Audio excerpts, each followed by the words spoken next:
We are here at the annual general meeting of Trade4SD project, which is a Horizon Europe project, and I'm interviewing Professor Attila Jambor from Corvinus University. So my first question to you, Attila, is the Trade4SD project started 3 years ago. From your perspective, what is so far the most important outcome of the project? Yeah, thank you for the question. Actually, this is a quite interesting project analyzing the relationships between trade and sustainability. So yeah, in the previous 3 years we have done several different work under several tasks, work packages.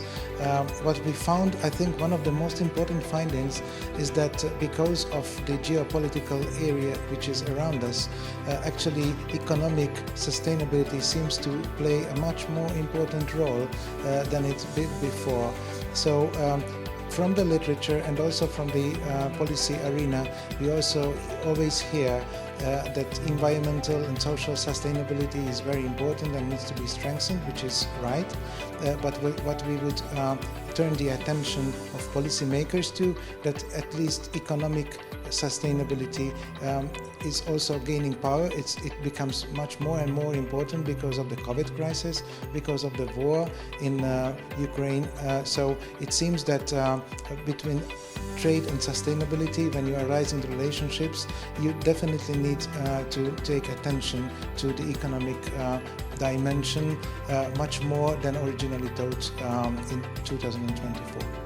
So compared to the beginning of the project, we actually recognize that there is a little bit of a change in the circumstances, and I guess that the war in Ukraine was part of this, or the COVID crisis was part of that finding. Yes, definitely, you're right. So several things have changed. Even our project started during the COVID era. So our first project meeting, for instance, was held online. So what we see also from the third countries, and this is also interesting in Europe, we made a survey. 3,000 people were asked in 3 different countries, 1,000 in Hungary, 1,000 in UK, and also 1,000 citizens in Germany. And even they told us that don't forget the basics of economics, okay? So if people have economic problems, have increasing costs, have decreasing profits, then they would not take so much attention to the environment and social dimensions just after their basic needs are met. So this is coming from the survey inside Europe. This is also coming from the third partners. We have several partners working on this project in Ghana and also in Vietnam, and they also keep telling us the same story. We kind of agreed about questions in advance, but what you say, it's really interesting, so I'm sorry to say that I ask another question, because my background is more in the civil society sector, so I always argue that the sustainability is a kind of wedding cake.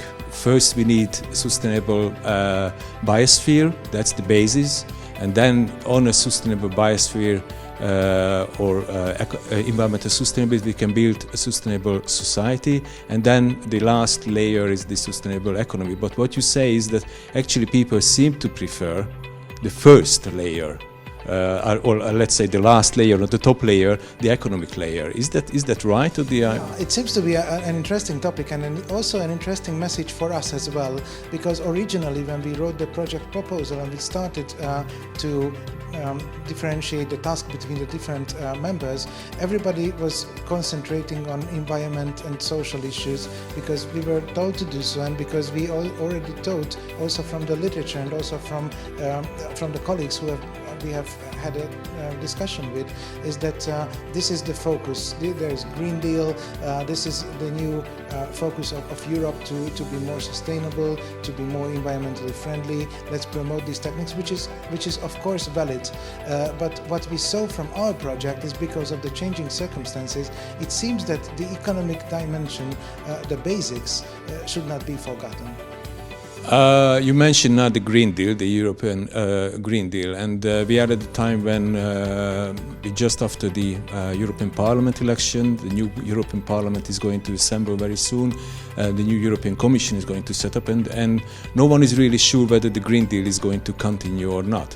Is there any lessons so far from the project that can help continuing the implementation of the Green Deal? Is there something that you would highlight from the outcomes so far? Yeah, I think there are some hot topics, let's call it this way, which we usually analyze and talk about when we are talking about the environment. For instance, deforestation is one issue, right?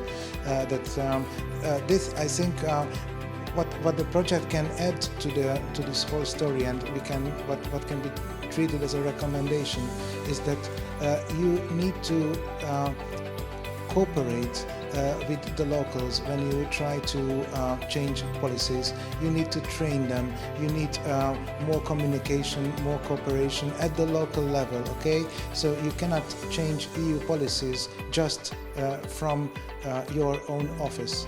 You need to go to the field, you need to understand the background of local people, and then with cooperation you can change the way how trade is done, but not just in a way that you would think it works and in reality it does not. Your organization is Corvinus University and you are the project leader. How do you think your team benefited so far from Trade4SD? Yes, thanks for this question. Actually, in the last 3 years, I think there were many possibilities that the team could benefit from this big project. Actually, this is currently the biggest project in the university. So I think, first of all, my colleagues at the department and also at the institute had chances to meet colleagues outside Hungary. They could attend conferences, they could enhance their networks, they can publish papers, so actually they can enhance their scientific careers in a way.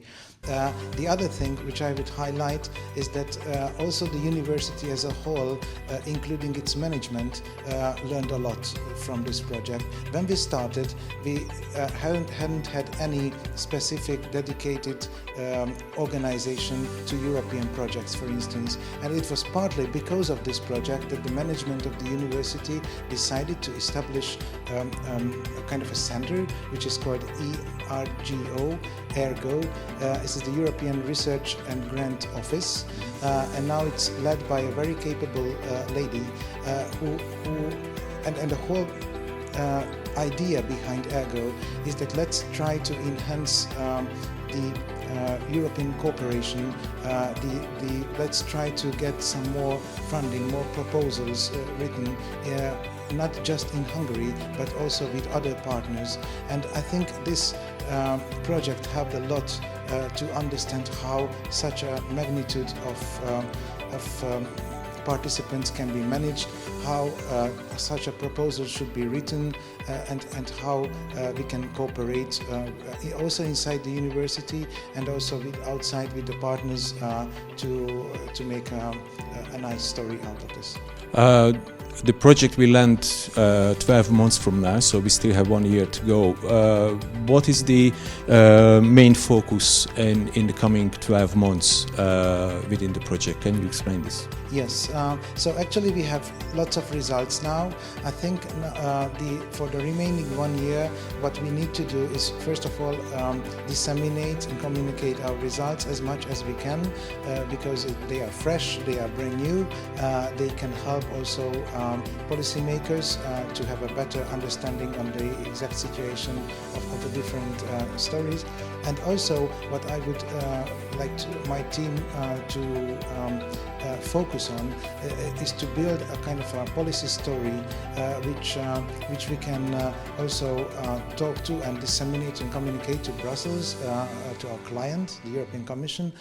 So I think for the remaining 1 year we will focus much more on the policy side, much more on the policy recommendations and how to change policies in a feasible and acceptable way. We also have a dedicated work package on this, analyzing the coherence of current EU policies and the ways how to change this. We would like to have more consultations, more stakeholder workshops, and more dissemination also in the policy sphere. So this is work package 6, if I remember correctly. 5 and 6. Yeah. Okay. Thank you very much, Attila. That was really useful. Thanks. Thank you.